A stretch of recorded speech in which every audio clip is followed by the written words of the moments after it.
ازيكم عاملين ايه؟ هنكمل مع بعض النهارده الجزء الثاني. اللي ما شافش الحلقه اللي فاتت مش هيعرف يكمل معانا الحلقه دي، فلازم تروح دلوقتي حالا تتفرج على الجزء الاول من حلقه الاضاءه، هتلاقوني سايبه لكم تحت في الديسكريبشن. معاكم ماركو جمال، يلا بينا.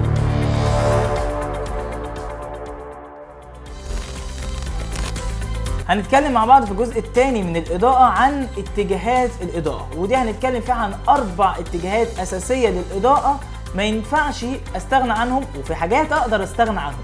تعالوا مع بعض نتعرف عن كل اتجاه وإيه اللي أقدر أستغنى عنه وإيه اللي ما أقدرش أستغنى عنه. أول اتجاه إضاءة عندي هو الكي لايت أو المين لايت، ودوت من اسمه هو مصدر الإضاءة الأساسي اللي أنا معتمد عليه في التصوير بتاعي، ودوت اللي انتوا شايفينه عليا اللي منور لي وشي بزاويه 45، وهو الاساس بتاعي اللي لو طفيته هضلم، مش هتبقوا شايفيني، ويبقى دوت اساس الصوره مش باين، عشان كده ما اقدرش استغنى عنه.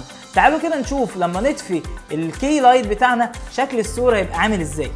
زي ما انتوا شايفين ده شكل الصوره لما بطفي الكي لايت، انا مضلم ومفيش اي حاجه باينه ورايا غير الباك جراوند والحدود بتاعتي وشويه من الشعر والزرعه اللي جنبي دي، انا كده مش باين. يبقى دوت اللي احنا كنا بنتكلم عليه المين لايت، هو الاساس بتاعنا اللي ما اقدرش استغنى عنه.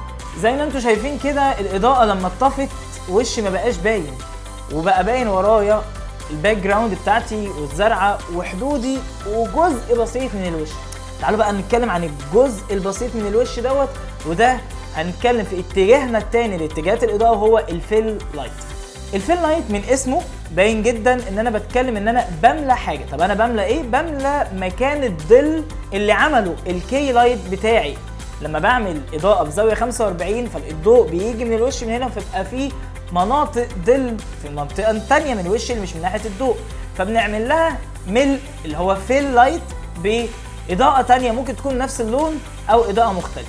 هنا انا مستخدم اضاءه بيضاء تمام مختلفة عن إضاءة الكي لايت أو المين لايت بتاعي. تعالوا دلوقتي نطفي الفيل لايت ونشوف شكلي بقى عامل إزاي من غير الكي لايت والفيل لايت.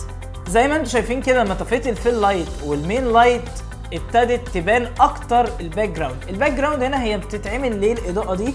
خدوا بالكم أنا برضه أقدر أستغنى عنها، بس الفكرة إحنا هنا عاملينها عشان بتدي شكل درامي أكتر في الصورة اللي انتوا شايفينها.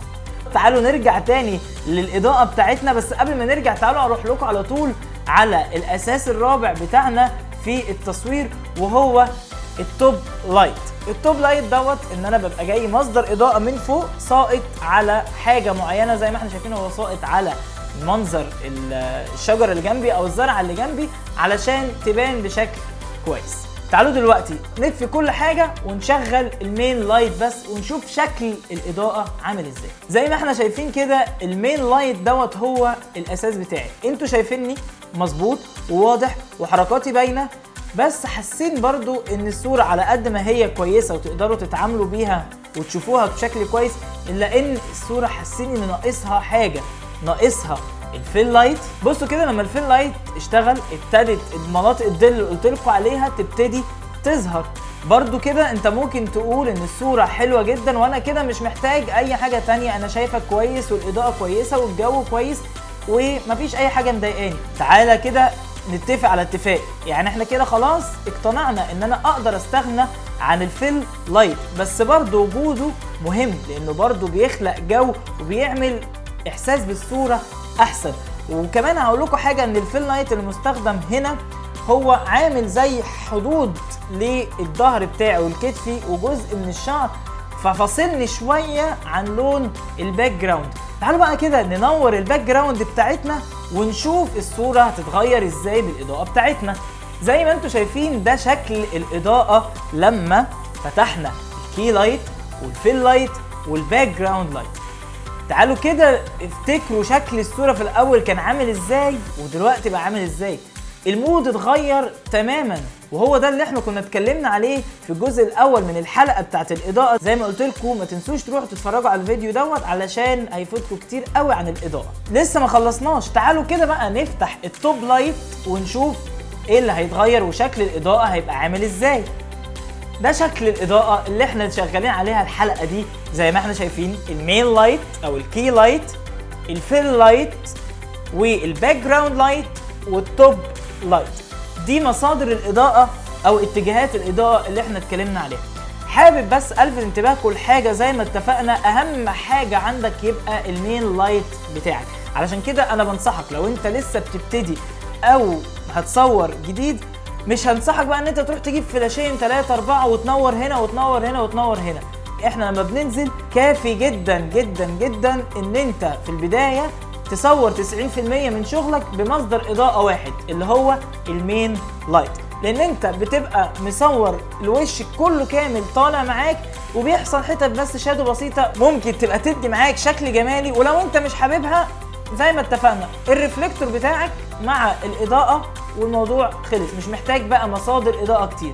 لكن احنا هنا اللي مخلينا مستخدمين كل الانواع دي عشان زي ما قلنا في الحلقه الاولى احنا بنستخدم الاضاءه على مزاجنا، بنخلق بيها جو درامي احنا حابينه، وهو ده اللي قلناه الارتفيشال لايت، الاضاءه الصناعيه، هي الاضاءه اللي اقدر اتحكم فيها. علشان كده طلعت بيها المود دوت. عشان كده الحلقه مختلفه عن كل حلقه في التصوير، عشان حبيت اوريكم عملي شكل الاضاءه انا ممكن اعمل بيها ايه، وقبل كده كنا طالعين وعاملين ايه. كده يبقى احنا وصلنا لنهايه الحلقه بتاعتنا اللي اتكلمنا فيها عن الاضاءه. ما تنساش ان ده جزء تاني من الحلقه بتاعت الاضاءه. الجزء الاول هتلاقوني سايب لكم اللينك بتاع الفيديو في الديسكريبشن. حابب بس اقول لكم حاجه قبل ما نختم الحلقه، انت ممكن في البيت عندك تعمل مود زي اللي انا عامله دوت واحسن كمان. انت لو اشتريت لمض الوان اللي هو زي اللمض اللي بتبقى زرقاء ولمض صفراء ولمض بيضاء، انت ممكن تعمل بيها شغل احلى بكتير جدا جدا من الاضاءه اللي احنا عاملينها دي.